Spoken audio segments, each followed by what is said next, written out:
चलिए आज की क्लास में अपन पढ़ेंगे संसाधन एवं विकास। तो आज की क्लास का हमारा जो टॉपिक है संसाधन और विकास के बारे में है। चलिए आइए करते क्लास को स्टार्ट। तो देखिए जैसे स्क्रीन पर दिख रहा है आपको संसाधन एवं विकास। तो देखते हैं हमारे जीवन की दैनिक आवश्यकताओं को पूरा करने वाली वे वस्तुएं संसाधन हैं जिनके निर्माण की तकनीकें उपलब्ध है और जो आर्थिक दृष्टि से संभाव्य तथा सांस्कृतिक रूप से मान्य है। ये सब क्या कहलाते हैं, हमारा एक संसाधन है। तो यहाँ से यहाँ तक का आपको टॉपिक याद करना है। और देखिए सभी प्रिय विद्यार्थीगण, इसमें अपन वो टॉपिक को करेंगे जहाँ से एग्जाम में क्वेश्चन आ रहे हैं। जिसमें एग्जाम से क्वेश्चन नहीं आ रहे उनको हम इसमें नहीं करेंगे। चलिए देखिए यहाँ पर आगे देखिए, मनुष्य तकनीकी विकास के साथ संसाधनों का उपयोग अपनी आर्थिक गतिविधियों के विकास के उद्देश्य से करता है। ऐसा वह विभिन्न संस्थाओं के माध्यम से करता है। चलिए अब देखते हैं अपन संसाधन के प्रकार कितने होते हैं और संसाधन कितने प्रकार के साथ साथ जैव और अजैव क्या क्या होते हैं, सब इसमें अपन डिस्कस करेंगे। तो देखिए प्राकृतिक में शामिल संसाधन प्राकृतिक उपहार है, न होकर मानवीय क्रियाओं का परिणाम भी है। मनुष्य भी प्राकृतिक के संसाधनों का एक हिस्सा है। अपने ज्ञान तथा निरंतर शोधों से मनुष्य प्राकृतिक से प्राप्त पदार्थों का उपयोग संसाधन के रूप में करता है। चलिए देखिए, इन संसाधनों के वर्गीकरण को निम्न सारणी को के माध्यम से देखा जा सकता है। देखिए अपन संसाधन के प्रकार देखते हैं। चलिए थोड़ा सा इसको ऊपर कर लिया हमने। संसाधन के प्रकार, तो देखिए मोस्टली संसाधन के दो प्रकार होते हैं। एक संसाधन होता है प्राकृतिक तथा दूसरा होता है मानवीय। प्राकृतिक संसाधन वो है जो हमें प्राकृतिक से सीधा प्राप्त हुआ, जैसे जल, मृदा, वन, ये प्राकृतिक संसाधन है। और मानवीय संसाधन वो है जिसमें मानव ने बनाए, जैसे मकान, कार, मोटरसाइकिल, ये सभी संसाधन जो मानव ने निर्मित करा है वो मानवीय संसाधन है। अब प्राकृतिक संसाधन दो प्रकार के होते हैं, एक तो नवीकरण योग्य संसाधन और एक अनवीकरणीय संसाधन। ठीक है, तो नवीकरणीय में भी दो प्रकार के होते हैं, जैसे सतत और जैव होते हैं। और जैव में प्राकृतिक वनस्पति आते हैं और वन्य जीव आते हैं। तो जैव संसाधन वो है जिनमें जीवन व्याप्त है ना, और जो निरंतर गतिशील है। और अनवीकरणीय संसाधन जो एक होता है पुनः चक्रीय और एक होता है अचक्रीय। अनवीनीकरण संसाधन जिनका हमें दोबारा उपयोग नहीं किया जा सकता है, और कुछ होते हैं जो अचक्रीय होते हैं। ठीक है, अब मानवीय जो संसाधन होते हैं वो संरचना के आधार पर और गुणवत्ता के आधार पर संसाधन होते हैं। चलिए आगे देखते हैं। मुख्य बिंदु को हम इसमें अपन कंप्लीट करेंगे।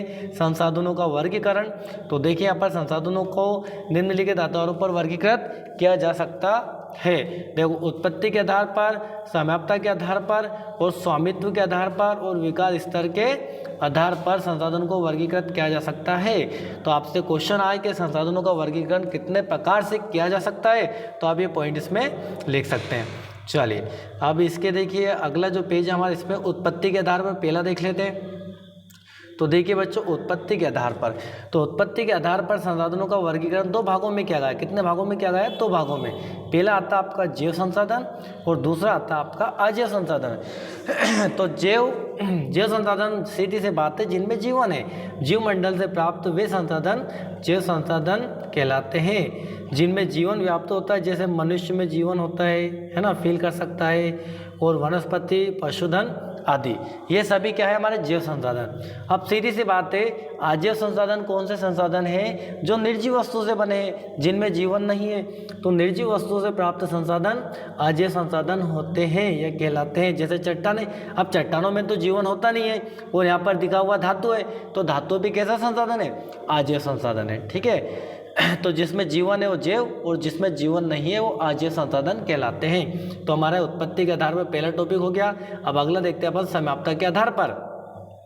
तो देखिए यहाँ पर समाप्ता के आधार पर भी वो जो संसाधन है दो भागों में बांटा गया है। पहला है बेटा आपका नवीकरणीय योग्य या नवीकरण योग्य संसाधन बोलते हैं इसको। तो जिन संसाधनों का नवीकरण या पुनः उत्पादन भौतिक, रासायनिक अथवा यांत्रिक प्रक्रियाओं द्वारा किया जा सकता है उन्हें नवीकरणीय संसाधन कहा जाता है।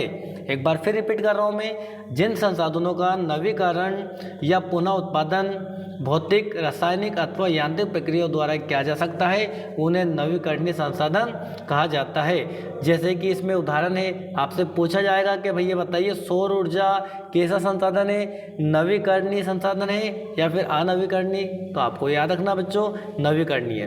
तो देखिए सौर ऊर्जा, इसमें आगे आपका पवन, और यहाँ पर जल, वन और वन्य जीवन सभी नवीकरणीय संसाधन है। चलिए बस इतना ही टॉपिक है। आगे देखिए अनवीकरणीय संसाधन। तो अनवीकरणीय संसाधन किसे कहेंगे? जिन संसाधनों का नवीकरण या पुनः उत्पादन संभव नहीं है, जिनका एक बार उपयोग करने पर दोबारा उसका उपयोग नहीं किया जा सकता है, या फिर दोबारा उपयोग करने के लिए उनको कोई लाखों वर्ष बीत जाएंगे, तो उन्हें अनवीकरणीय संसाधन कहते हैं। इन संसाधनों का विकास एक लंबे भू वैज्ञानिक अंतराल में संभव होता है। खनिज, जितने भी हमारे खनिज होते हैं बेटा वो अनवीकरणीय है, और जीवाश्म ईंधन जितने भी पेट्रोल, मिट्टी का तेल, डीजल, ये सभी कैसे अनवीकरणीय संसाधन है। ठीक है, ये तो आपको याद रखना है। और अनवीकरणीय संसाधनों को चक्रीय तथा अचक्रीय भी कहा जाता है। चलिए अपन आगे देखते हैं। तो भागों में विभाजित कर देखा जा सकता है। तो धातु है, तो देखते हैं अपन बेटा धातु एक ऐसा संसाधन है, धातु चक्रीय होने वाले संसाधन है। मतलब कोई सा भी मान लीजिए चांदी है, और चांदी का मान लीजिए आपका अंगूठी है, तो उसको तोड़कर हम लौंग बना सकते हैं और आभूषण तैयार दूसरा कर सकते हैं। जबकि कुछ संसाधन एक बार प्रयोग के साथ ही समाप्त हो जाते हैं। धातु की बात कर रहे हैं अपन। चले तीसरा पॉइंट आ गया बेटा हमारा जो होता है स्वामित्व के आधार पर। तो स्वामित्व के आधार पर 4 भागों में बांटा गया है। कितने भागों में? 4 भागों में। तो पहला आता है हमारा व्यक्तिगत संसाधन, और दूसरा आता है सामुदायिक संसाधन। तो व्यक्तिगत संसाधन कौन सा है? निजी स्वामित्व वाले संसाधनों को व्यक्तिगत संसाधन कहा जाता है। जैसे घर, भूखंड, बाग, चारागाह, तालाब तथा कुएं इत्यादि सभी निजी स्वामित्व वाले होते हैं। मान लीजिए आपका कोई सा कुआं है, खेत है आपके पास, तो खेत आपका निजी संसाधन है, और खेत में आपका कुआं है तो वो भी आपका निजी है। ठीक है, और कभी सभी चारागाह वगैरह, बाग, ये सब आपके व्यक्तिगत संसाधन होते हैं। चले नंबर 2 देखिए बेटा। नंबर 2 है आपका सामुदायिक संसाधन। कैसा संसाधन है? सामुदायिक है बेटा। देखिए, तो सामुदायिक संसाधन वो संसाधन होता है जिनमें सभी लोगों का योगदान रहता है, सभी लोग उसका लाभ ले सकते हैं। समुदाय के सभी सदस्यों को उपलब्ध संसाधन सामुदायिक संसाधन कहलाते हैं। गांव की सामुदायिक भूमि, जैसे गांव में आपने देखा होगा कुछ बल्ली पड़ी रहती है वैसे, जिसमें मवेशी वगैरह चरते हैं, तो वो भूमि कैसी है? सार्वजनिक है।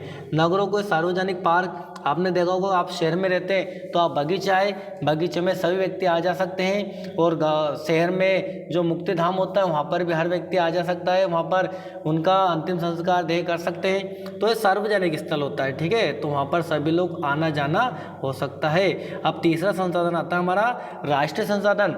देश के अंदर पाए जाने वाले समस्त संसाधन राष्ट्रीय है। मतलब जो भी हमारा मान लीजिए अपना देश है भारत, और इसमें जो कुछ भी पाया जाएगा, किसी भी राज्य में कोई सा भी खनन होगा या कोई सा भी संसाधन प्राप्त होता है तो राष्ट्रीय संसाधन कहलाएगा। सरकार को यहाँ कानूनी अधिकार है कि वहाँ व्यक्तिगत संसाधनों को भी आम जनता के हित में अधिकृत कर सकता है, मतलब अपने कब्जे में ले सकता है। तो देखिए सभी खनिज, जल, वन संसाधन राष्ट्रीय की संपदा होती है। चलिए बेटा अगला देखते हैं अंतर्राष्ट्रीय संसाधन। अंतर्राष्ट्रीय संसाधन वो होता है जो हमारे जो समुद्री सीमा होती है 12 समुद्री मील, अर्थात समुद्र में 19.2 किलोमीटर तक समुद्री क्षेत्र तक का राष्ट्र की संपत्ति मानी जाती है। जबकि तट रेखा से 200 किलोमीटर की दूरी से आगे महासागर के साधनों पर अंतर्राष्ट्रीय नियंत्रण होता है। ठीक है, तो इसे अपवर्जक आर्थिक क्षेत्र कहते हैं। इस प्रकार के संसाधनों के प्रयोग हेतु अंतर्राष्ट्रीय संस्थाओं की सहमति हमें जरूरी चाहिए। क्लियर हो गया। चलिए अगला है विकास के स्तर के आधार पर। तो देखते हैं संसाधन विकास के स्तर के आधार पर कितने होते हैं? 2 होते हैं बेटा, संभवी और विकसित। तो किसी प्रदेश में विद्यमान ऐसे संसाधन जिनका उपयोग नहीं किया गया हो संभावित संसाधन कहलाते हैं। अब विकसित किसे कहेंगे? जैसे सौर ऊर्जा, पवन ऊर्जा, ऐसे संभावित संसाधन है पर उनका उपयोग नहीं हुआ है। दूसरा है नंबर 2 विकसित संसाधन। तो सर्वेक्षण के उपरांत जिन संसाधनों के उपयोग तथा गुणवत्ता का निर्धारण किया जा चुका हो उन्हें विकसित संसाधन कहते हैं। चलिए आई होप आपको समझ में आ रहा होगा। अब इसको अपन आगे बढ़ते हैं, आगे देखते हैं। चलिए इसके इधर का पार्ट पढ़ लेते हैं हम लोग। अगला तीसरा नंबर है बेटा, देखिए यहाँ पर हमने अभी देखा कौन कौन से हो गए, विकास के स्तर पर 2 हो गए, संभवी और विकसित संसाधन। अब नंबर 3 आता है बेटा भंडार। कौन सा आता है? भंडार संसाधन। तो पर्यावरण में उपलब्ध वे संसाधन जो मनुष्य की आवश्यकता की पूर्ति तो करते हैं परंतु उनका दोहन या उपयुक्त प्रौद्योगिकी के माध्यम से ही संभव है। वस्तुतः भंडार की उसकी संज्ञा पाते हैं। अगला है संचित कोष। तो संचित कोष भंडार का वहाँ हिस्सा है जिसका प्रयोग उपलब्ध तकनीकी ज्ञान से संभव है। नदियों के जल से विद्युत पैदा की जाती है, यह संचित कोष का उदाहरण है। इस प्रकार जल, वन इत्यादि संचित कोष है जो हमने भविष्य की पीढ़ी के लिए भी बचाकर रखा हुआ है। चलिए आगे देखते हैं बेटा। तो संसाधनों का विकास, तो देखते हैं अपन संसाधनों को, जो विकास में जो समस्या आई है, देखो हानि समस्या पैदा हुई, क्या क्या है, संसाधनों का ह्रास हुआ है और संसाधन समाज के कुछ ही लोगों तक ही सीमित होकर रह गए, जिससे समाज दो वर्गों में बढ़ गया है, एक तो संपन्न में और एक संसाधन विहीन पैदा हो गए हैं। चले ज़्यादा कुछ इसमें डिटेल का पढ़ने का नहीं है, जितना भी होगा हम पढ़ेंगे। संसाधन नियोजन, तो संसाधन नियोजन किसे कहेंगे बेटा, संसाधन के लिए कुछ योजना बनाना, एक व्यवस्थित योजना बनाना जिसके अंदर अपन संसाधन को प्राप्त कर सकते हैं। ठीक है, चलिए तो एक अच्छे से योजना बनाना संसाधन नियोजन कहलाता है। भारत में संसाधन नियोजन, तो ये भी वैसे इतना इम्पोर्टेंट नहीं है, फिर भी आप लोग पढ़ लीजिए। भारत में संसाधन नियोजन, संसाधन नियोजन एक जटिल प्रक्रिया है। देखो हम ये वाला पढ़ रहे हैं पूरा, इसको आप लोग भी रीड करिए। देखिए संसाधन नियोजन एक जटिल प्रक्रिया है। इसके लिए संसाधनों को पहचान कर उनके सर्वेक्षण तथा उनकी गुणवत्ता का अनुमान लगाना आवश्यक होता है। उन्नत प्रौद्योगिकी के प्रयोग से ही संसाधनों का विकास संभव होता है। संसाधन विकास की योजनाओं तथा राष्ट्र विकास में समन्वय स्थापित करना नियोजन की प्रक्रिया का एक हिस्सा है। किसी क्षेत्र में संसाधन की उपलब्धता विकास के लिए एक आवश्यक शर्त है, किंतु बिना प्रौद्योगिकी, बिना मशीनरी या बिना उद्योग के मात्र संसाधनों की उपलब्धता से विकास संभव नहीं है। वैसे संसाधनों की उपलब्धता का संबंध विकास से कतई नहीं है। कई ऐसे राज्य जो संसाधनों की पर्याप्त उपलब्धता के बावजूद आज पिछड़े हैं। भारत में विकास सामान्यता तथा संसाधनों का विकास मुख्यतः संसाधनों की उपलब्धता पर ही निर्भर या आधारित नहीं है। उसमें प्रौद्योगिकी और मानव संसाधन की गुणवत्ता का भी महत्वपूर्ण योगदान होता है। चलिए बेटा आगे देखते हैं हम लोग। ये हो गया। चलिए संसाधनों का संरक्षण, संसाधनों को कैसे बचा सकते हैं हम लोग। तो देखिए संसाधनों का विकास में महत्वपूर्ण योगदान है ना, ये वाला हम पॉइंट पढ़ रहे हैं, किंतु उनका विवेकहीन उपयोग कई समस्या भी पैदा कर सकता है। इनमें सामाजिक, आर्थिक और पर्यावरणीय समस्या हो सकती है। इन समस्याओं से बचाव के लिए विभिन्न स्तरों पर संसाधनों का संरक्षण आवश्यक हो जाता है। चलिए अब हम यहाँ से यहाँ तक का पूरा टॉपिक पढ़ेंगे, आप लोग भी पढ़ते जाइए हमारे साथ। तो अंतर्राष्ट्रीय स्तर पर व्यवस्थित तरीके से संसाधन संरक्षण की वकालत वर्ष 1968 में, ये ध्यान रखना, ये एग्जाम में आएगा, 1968 में क्लब ऑफ रोमन ने की। किसने की? क्लब ऑफ रोमन ने वकालत की थी कि भाई इनका संसाधनों का संरक्षण किया जाए। वर्ष 1987 में बुंडरलैंड आयोग ने अपनी एक रिपोर्ट में वैश्विक स्तर पर संसाधन संरक्षण को आवश्यक माना और इसके लिए सतत पोषण विकास के संकल्पना भी प्रस्तुत की गई। वर्ष 1992 में, ये बेटा मोस्ट टाइम पे कई बार एग्जामों में आया हुआ है। वर्ष 1992 में रियो डी जेनेरो में आयोजित पृथ्वी सम्मेलन का इस क्षेत्र में महत्वपूर्ण योगदान रहा है। तो ये भी क्या था, एक पृथ्वी सम्मेलन था जिसमें संसाधनों को संरक्षण, बचाव, पर्यावरण का बचाव, पर्यावरण का विकास, इसके बारे में महत्वपूर्ण बल दिया गया था। चलिए आगे देखिए भू संसाधन। तो भू संसाधन देखिए, जो भूमि उसे हम संसाधन कहते हैं। तो आपको ज़्यादा कुछ नहीं करना, आप सभी को पता है हमारा रहना, खाना पीना, वनस्पति, जीव जंतु सब कहाँ पर रहते हैं? भूमि पर रहते हैं। तो भू यानी कि मृदा एक संसाधन है। अब आपको यहाँ से यहाँ तक का पूरा रीड करना है, पढ़ लीजिए आप लोग। भारत में विभिन्न प्रकार की भू आकृति तथा पर्वत क्या क्या पाए जाते हैं? पर्वत पाए जाते हैं बेटा, पठार पाए जाते हैं, मैदान पाए जाते हैं तथा द्वीपीय प्रदेश आदि है। अब इसमें आपको देखना है कि हमारे इसमें कितने क्या है मात्रा में। तो देखिए हाँ, यहाँ का 43% क्षेत्र जो है मैदानी है। तो हमारे भूभाग पर मैदान कितना प्रतिशत है बेटा? 43% है। जहाँ कृषि कार्य सुविधाजनक है, कैसा है? सुविधाजनक। और पर्वतीय प्रदेश कुल भू क्षेत्र के 30% भाग पर विस्तृत है। और पर्वत कितने पर है? 30% क्षेत्र पर पर्वत है। अब देखते हैं पर्वतीय प्रदेशों से 12मासी नदियाँ निकलती है। पर्वत पर्यटन को बढ़ावा देते हैं तथा क्षेत्रीय परिस्थिति इकोसिस्टम के लिए भी महत्वपूर्ण है। देश के कुल क्षेत्रफल में 27% क्या है बेटा? पठार है। क्या है? पठार है। और पठारी क्षेत्र में खनिज, जीवाश्म ईंधन और वनों का संचित भंडार होता है। चलिए तो देखिए यहाँ से भी पूछा जाएगा। कि बताइए कि मैदान कितना प्रतिशत है। तो देखिए आपको मैदान दिख रहा है, अभी अपन ने ऊपर भी देखा तो मैदानी क्षेत्र कितना बेटा 43% क्या है मैदान है, क्या है मैदान है। और अगला पर्वत कितना प्रतिशत है, तो ये हमारा पर्वतीय क्षेत्र बेटा 30% है। और पठार कितना है, पठार है हमारा 27%। बस डायरेक्ट प्रश्न आएगा पर्वत कितना प्रतिशत है पठार और पर्वत कितना है, ये पूरा इसमें आपका आएगा। चलिए अब इस वाले पार्ट को देख लेते हैं। तो भारत में भू उपयोग, तो भारत में जो भूमि का उपयोग कितना प्रतिशत है ये प्रश्न आएगा। तो भू उपयोग को निर्धारित करने वाले तत्व, ये वाला हम रीड कर रहे हैं, भू आकृति, जलवायु, मृदा के प्रकार तथा मानवीय कारक शामिल होते हैं। अब आप पहला पॉइंट देखिए, भारत के कुल भौगोलिक क्षेत्रफल कितना है, भारत का भौगोलिक क्षेत्रफल बेटा 32.8 लाख। और यदि आप पूरा डिटेल में जानना चाहते हैं तो लिखिए 32,87,263 कितना है, 32,87,263 वर्ग किलोमीटर है भारत का क्षेत्रफल। और इसका जो है किलोमीटर में से 93% क्षेत्र के ही भू उपयोग आंकड़े उपलब्ध है। कितना प्रतिशत, 93% क्षेत्र का ही हमारे पास आंकड़ा है। जम्मू कश्मीर तथा चीन अधिकृत क्षेत्रों के आंकड़े सर्वेक्षण न हो पाने के कारण उपलब्ध नहीं है। चलिए दूसरा पॉइंट देखिए, भारत के कुल सूचित क्षेत्र के 54 हिस्से पर कृषि कार्य संभव है। मतलब इतने भी भूमि में भी से भी हमारा 54% हिस्सा ही कृषि कार्य में संभव हो पाया है। चले राज्यों के अंतर्गत निवल कृषि क्षेत्रों में भिन्नता है। पंजाब तथा हरियाणा, ये डायरेक्ट प्रश्न आएगा। पंजाब तथा हरियाणा में 80% क्षेत्रों पर खेती की जाती है। कितना प्रतिशत, 80% क्षेत्रों पर कृषि की जाती है।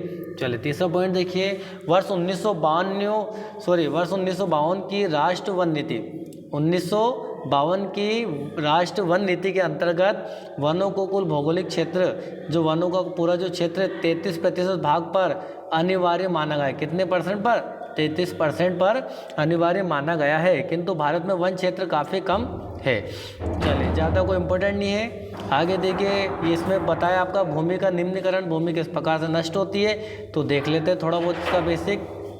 देखिए वर्तमान में भारत के लगभग 13 करोड़ भूमि निम्नीकृत है। निम्नीकृत है मतलब जो दलदली पानी क्षेत्र भरा हुआ उसमें है ना, जो बिल्कुल खराब हो चुकी है।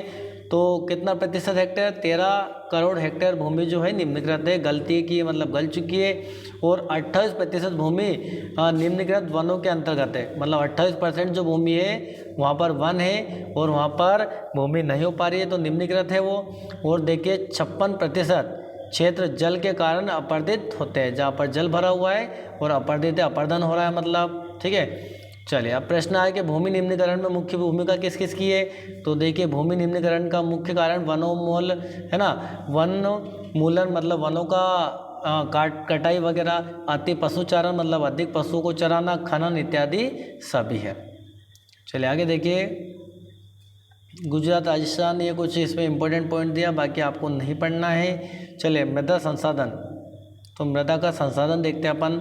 मृदा का मतलब अब यहाँ पर अपन चर्चा करेंगे मिट्टी के बारे में। मिट्टी एक महत्वपूर्ण नवीकरणीय प्राकृतिक संसाधन है, इसे मृदा संसाधन भी कहा जाता है। चलिए ठीक है, पढ़ लिया इसको अपन ने। चलिए अब देखते हैं मृदा के कारण क्या क्या होते हैं। चलिए तो देखिए मृदा का वर्गीकरण, डायरेक्ट प्रश्न आएगा, मृदा का वर्गीकरण कितने प्रकार से किया जा सकता है या किया गया है। तो भारत में हम ये वाला टॉपिक पढ़ रहे हैं, भारत में विभिन्न प्रकार की भू आकृति, जलवायु तथा वनस्पति पाई जाती है। इसका कारण कई प्रकार की मृदा विकसित हो जाती है जो निम्न है। अब तो देखो मृदा का वर्गीकरण 6 प्रकार से किया गया है। जलोढ़ मृदा, लाल पीली मृदा, मरुस्थलीय मृदा, काली मृदा, लेटेराइट मृदा और वन मृदा, ठीक है। तो यहाँ पर पूरा मैप से भी आप लोग देख सकते हैं। तो सबसे पहले देखते हैं अपन जलोढ़ मृदा के बारे में। किसके बारे में, जलोढ़ मृदा के बारे में। तो देखिए बच्चों, जलोढ़ मृदा जो हमारी जलोढ़ मृदा भारत में सर्वाधिक विस्तृत तथा महत्वपूर्ण मृदा का प्रकार है। तो ये प्रश्न आएगा कि भारत के सबसे विस्तृत क्षेत्र में कौन सी मृदा फैली हुई है, तो जलोढ़ मृदा। कौन सी मृदा, जलोढ़ मृदा। तो आगे देखिए, संपूर्ण उत्तरी मैदान तथा जलोढ़ मृदा से निर्मित है। पूरा जो उत्तर का भाग है वो सब किससे बना हुआ है, जलोढ़ मृदा से बना हुआ है। और पूर्वी तटीय मैदानी भी महानदी है ना, कृष्णा, गोदावरी, कावेरी सभी जलोढ़ मृदा से ही निर्मित है। चले तो देखते हैं जलोढ़ मृदा में किस किस की मात्रा पाई जाती है, क्या क्या इसमें होते हैं। तो जलोढ़ मृदा में देखिए रेत, सिल्ट, सिलिका पाई जाती है। नदी घाटी के ऊपरी भागों में मोटे मृदा कण प्राप्त होते हैं। ऐसी मृदा से बने मैदानों को खास तौर पर तराई कहते हैं। क्या कहते हैं? तराई कहते हैं। चलिए दूसरा पॉइंट देखिए, कणों के आधार पर घटकों के अतिरिक्त मृदा की आयु से उसकी जानकारी होती है। मृदा की आयु के आधार पर जलोढ़ निम्नलिखित दो प्रकार के होते हैं। तो जलोढ़ जो मृदा होती है बेटा, इसको दो भागों में बांटा गया है। एक तो पुरानी जलोढ़ जिसको बोलते हैं अपन, क्या बोलते हैं? बांगर बोलते हैं। और एक नवीन जलोढ़ जिसको बोलते हैं बेटा खादर। क्या बोलते हैं? खादर। तो जलोढ़ मृदा को दो भागों में बांटा गया है, पुरानी जलोढ़ बांगर और नई जलोढ़ क्या कहलाएगी? खादर। चले, तो बांगर जलोढ़ मृदा के मोटे कण कंकड़ ज़्यादा मात्रा में होते हैं, है ना। तो ये वाला पढ़ रहे अपन, जो पुरानी जलोढ़ होता है उसके मोटे कण कंकड़ पत्थर ज़्यादा मात्रा में होते हैं। खादर जलोढ़ मृदा से बांगर की तुलना में कम छोटे होते हैं, कम होने। चले, जलोढ़ मृदा अत्यधिक उपजाऊ होती है। मोस्ट टाइम पे जलोढ़ मृदा अत्यधिक उपजाऊ होती है। इसमें पोटास, फास्फोरस तथा चूना मिश्रित है। क्या है? चूना भी इसमें मिश्रित तत्व है। ये प्रश्न आपका डायरेक्ट आएगा, इसमें किसकी मात्रा ज़्यादा होती है। चले, जलोढ़ मृदा को चावल, तो जलोढ़ मृदा होती है उसमें क्या क्या बोया जाता है? चावल, गेहूं, दलहन, गन्ने की कृषि के लिए उपयुक्त मानी जाती है। क्लियर।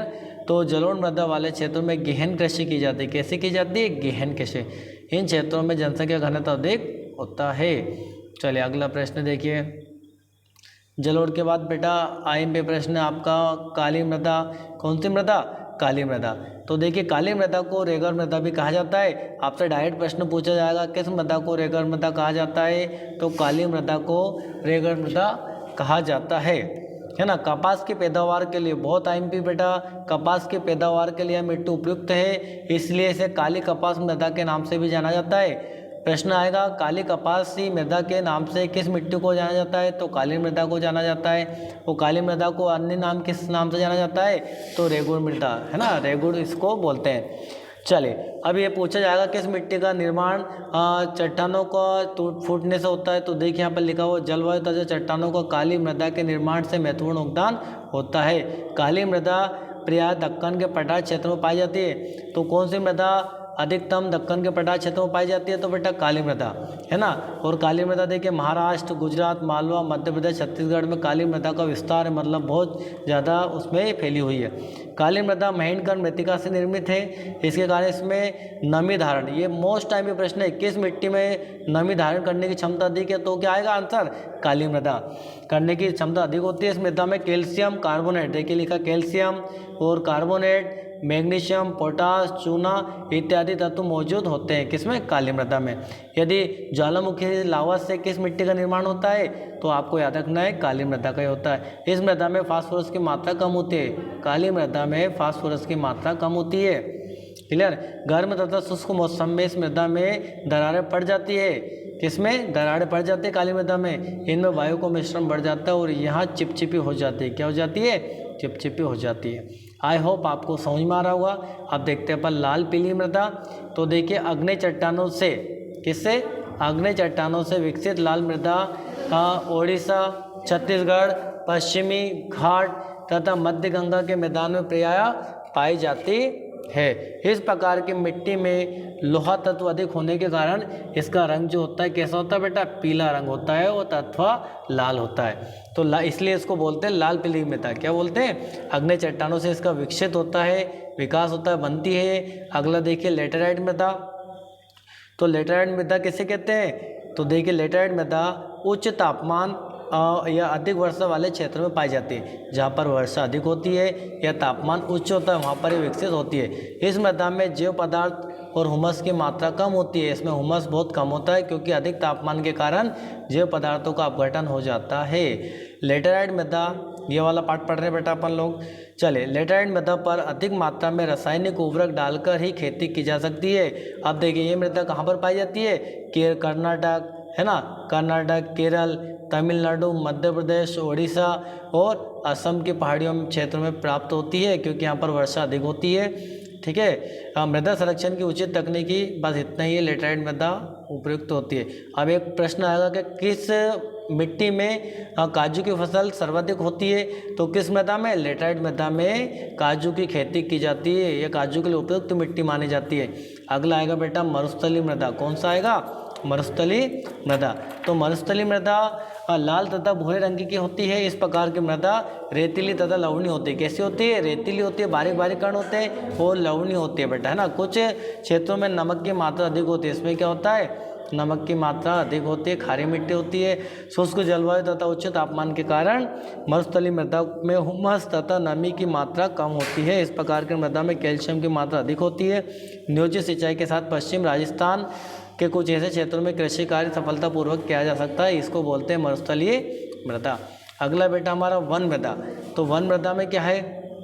पहाड़ी तथा पर्वतीय क्षेत्रों में वन मृदा पाई जाती है। इन क्षेत्रों में पर्याप्त वर्षा के कारण मृदा का अपरदन अधिक होता है, क्योंकि पहाड़ी क्षेत्रों पर क्या होता है? पानी जब गिरता है तो मृदा बह के चली जाती है, जिससे मृदा अपरदन होता है।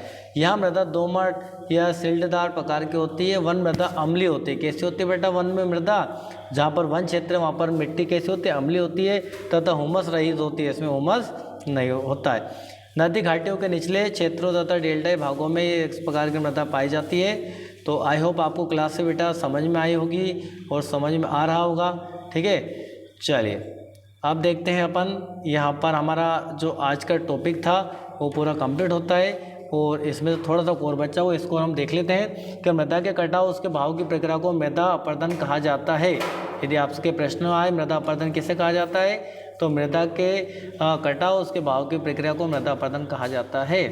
चलिए आगे देखते हैं। फिर पूछा गया कि मृदा जो होती है, मृदा अपरदन किन किन कारणों से? वनोन्मूलन, अधिक पशुचरण, निर्माण, खनन के कारण मृदा अपरदन होता है। ठीक है, चलिए आगे देखिए। चंबल नदी के बेसिन, ये वाला क्षेत्र आपको पूरा रीड करना है। चंबल नदी के बेसिन क्षेत्र में भूमि को खड्डा कहा जाता है। क्या कहा जाता है? भूमि को खड्डा कहा जाता है। कभी कभी जल विस्तृत क्षेत्रों को ढके हुए ढाल के नीचे प्रवाहित होते हैं, जिससे क्षेत्र की ऊपरी मृदा घुलकर बह जाती है। तो इसे अपन क्या कहेंगे बेटा? इसे हम चादर अपरदन कहेंगे। क्या कहेंगे? चादर अपरदन, क्योंकि ऊपर की परत हट चुकी है। अब पवन द्वारा मृदा को उड़ा ले जाने के कारण पवन मृदा की प्रक्रिया सामने आती है। जब हवा चलती है तो उसमें मिट्टी धूल कण उड़ जाते हैं, उसको पवन मृदा कहा जाता है। चले, और इसके बाद दिया गलत कृषि प्रवृत्तियों के कारण भी मृदा अपरदन होता है। ये पूरा आपको पढ़ना। आप देखते हैं समुच्चय जो होता है कहा जाता है। किसे कहा जाता है? तो आपको याद रखना है, ढालयुक्त भूमि पर समुच्चय रेखाओं के समांतर हल चलाने से ढाल के साथ जल बहाव की गति घटती है, इससे समुच्चय जुताई कहा जाता है। क्लियर हो गया?